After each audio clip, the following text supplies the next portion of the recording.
What happens when you did everything right and everything still went wrong?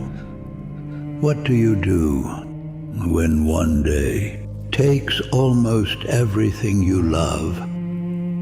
This is Job. The eternal word, a light unto the ages, now revealed.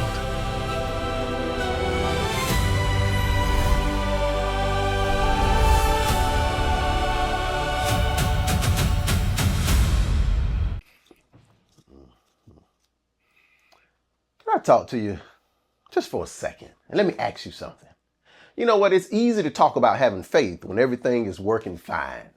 You know, when your family's good, your health is good, money's coming in, your prayers being answered. But what happens when you are doing everything you know to do right and life still hits you?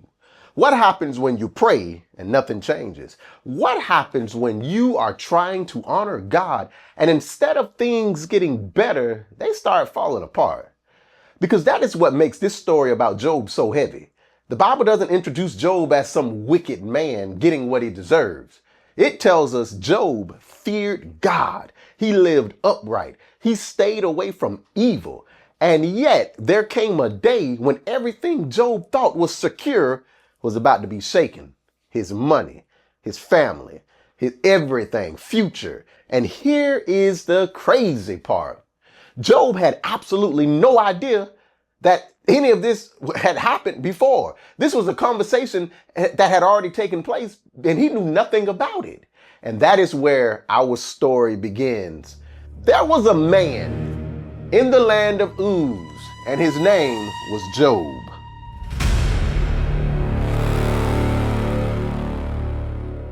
There was a man in the land of Uz named Job. And before you see what happened to him, you need to understand who this man was.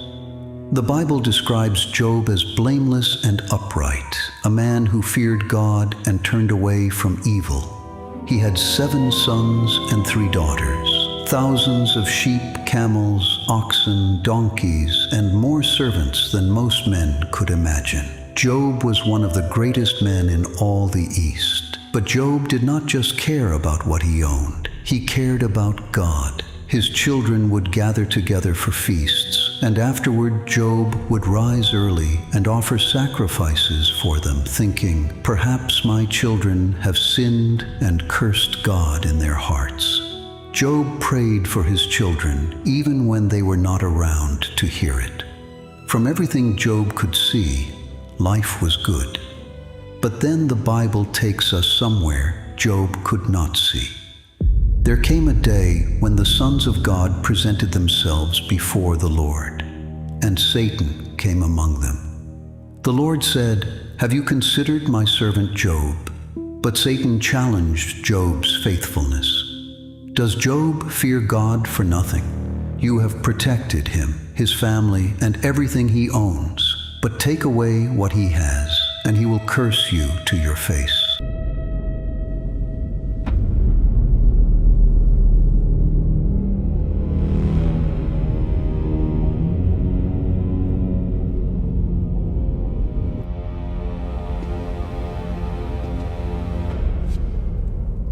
Have you considered my servant Job? Does Job fear God for nothing? You have protected him, his family, and everything he owns. You have blessed the work of his hands. But stretch out your hand and take away what he has, and he will curse you to your face. The Lord allowed Satan to touch what Job possessed, but Job himself was not to be harmed, and Satan left. Job never heard that conversation. He never knew his name had been mentioned. He never knew his faith had been challenged. To Job, this was just another day. His children were alive. His servants were working. His animals were in the fields. Everything he loved was still there. Then a messenger came running toward him. The first messenger reached Job with terrible news. The oxen had been plowing, the donkeys were feeding nearby. Then the Sabaeans attacked. They took the animals and killed the servants. The messenger told Job, I am the only one who escaped to tell you. Job barely had time to process what he had heard, because before that servant finished speaking, another messenger arrived. Fire had fallen from heaven. The sheep were gone. The servants watching them were dead. Again, only one man had escaped. Two disasters, minutes apart. But it was not over. While the second messenger was still speaking, a third man came running. The Chaldeans had attacked Job's camels. They took every one of them. The servants were killed. And once again, one man had escaped to bring Job the news. In what felt like moments, everything Job had spent years building was disappearing. But then another messenger arrived, and this time it was not about animals. It was not about money. It was not about servants. His sons and daughters had been together, eating and drinking in the home of their oldest brother. Then a powerful wind came across the wilderness. It struck the house. The house collapsed, and all 10 of Job's children were inside. None of them survived. The messenger stood before Job and said the same words Job had already heard again and again that day. My lord, everyone is gone. They did not survive. I am the only one who escaped to tell you. That morning Job had 10 children. By the end of the day, he had none. His animals were gone. His servants were gone. His children were gone. Everything around him had changed. Job stood up. He tore his robe. He shaved his head. Then this broken man fell to the ground. He had no explanation. He did not know about the conversation in heaven. He did not know why any of this had been allowed. He only knew that the people he loved were gone. And somehow, in the middle of all that pain, Job bowed his head toward the ground. Not because he understood, not because it did not hurt, but because after losing almost everything, God was still the one he refused to let go of.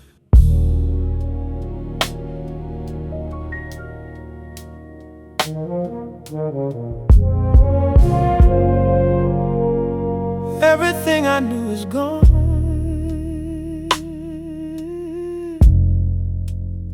Everything changed in one day. I don't understand this pain, but I still know your name. I'm still holding on, even when I can't see your hand. I'm still holding on, even when I don't understand.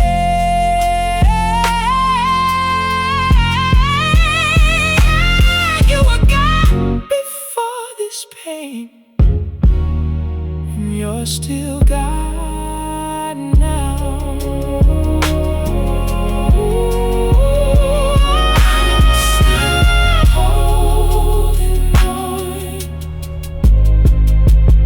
I'm still holding on.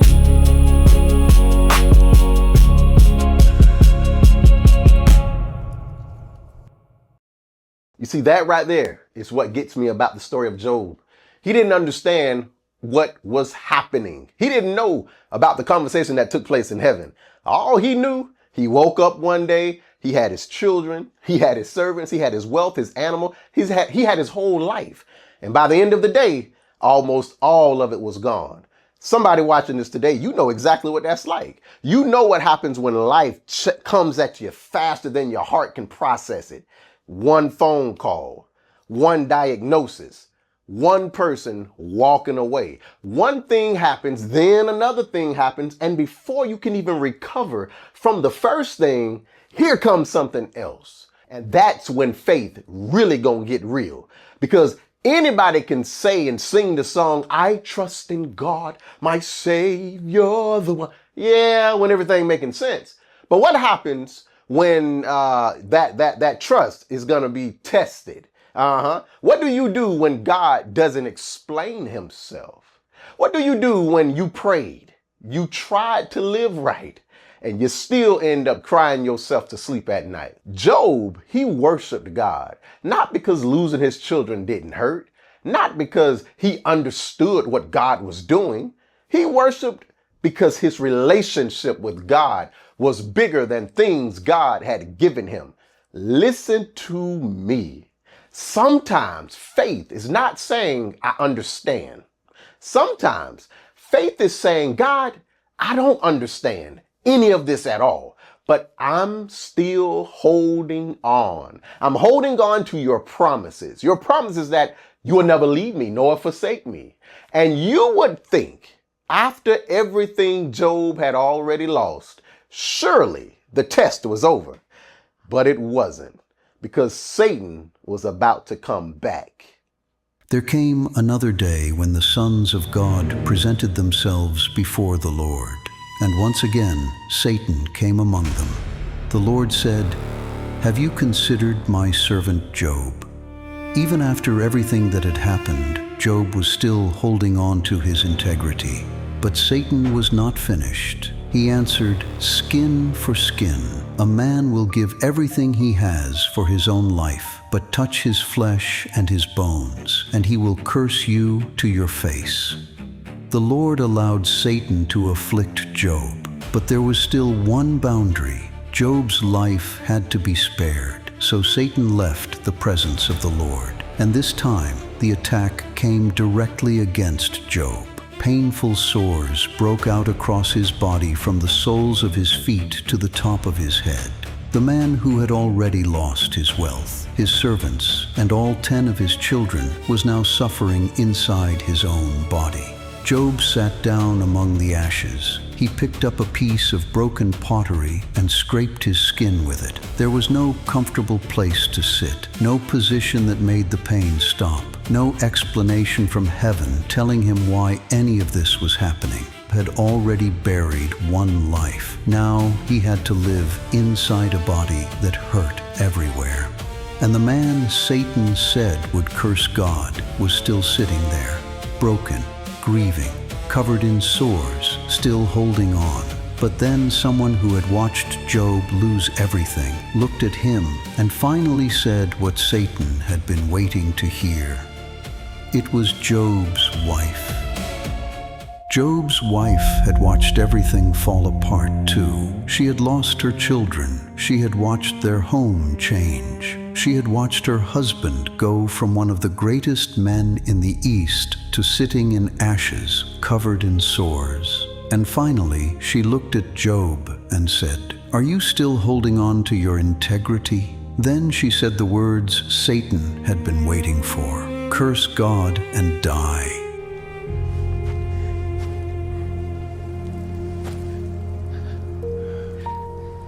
Why are you still holding on to hope? God has forsaken you. Where is he? Just curse God and die!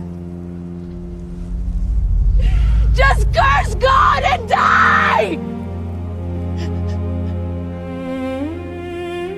But Job refused. He told her, "Should we accept good from God and not trouble?" And even in all of this, Job did not sin with his lips. He was hurting. He was confused. He was grieving. But he still would not turn against God. Woman, you speak foolishly. Should we only accept good from God and not the bad? Then 3 of Job's friends heard about everything that had happened to him: Eliphaz, Bildad, and Zophar. They traveled to see him, but when they saw Job from a distance, they could barely recognize him. The man they knew was gone. They began to weep. They tore their robes. They threw dust into the air. Then they sat down on the ground beside Job. And for 7 days, nobody said a word. No advice, no explanation, no speech about why God allowed it. They just sat there with him, because sometimes pain gets so deep, there is nothing left to say. And there sat Job, no children around him, no wealth around him, no health to lean on, no answers from heaven, just grief, ashes, silence, and a faith that had been hit from every direction, but still had not let go of God.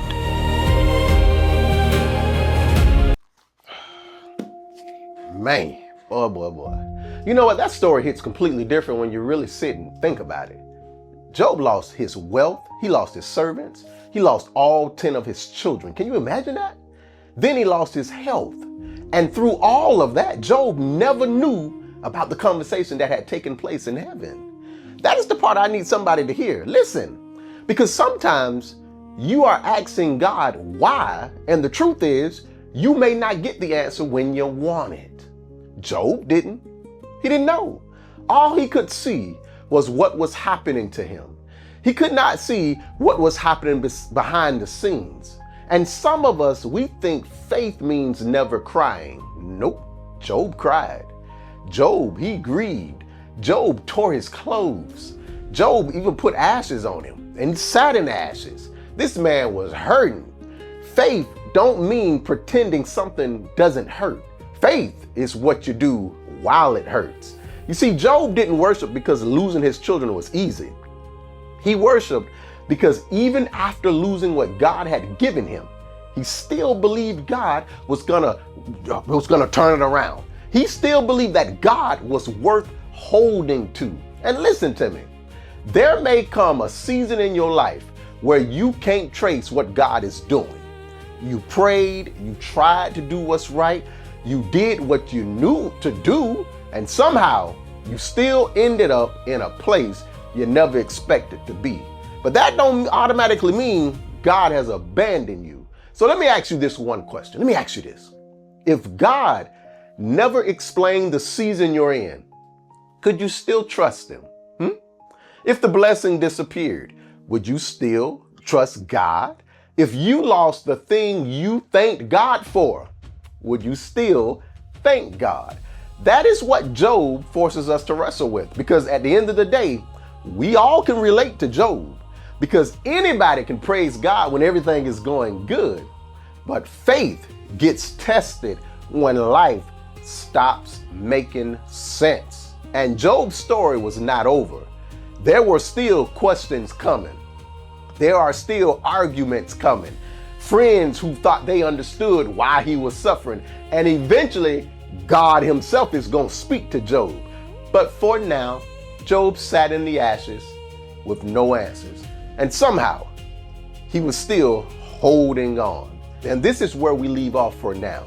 But guess what? There is a part 2 coming. And remember, when the world is still trying to figure things out, the Bible told it first.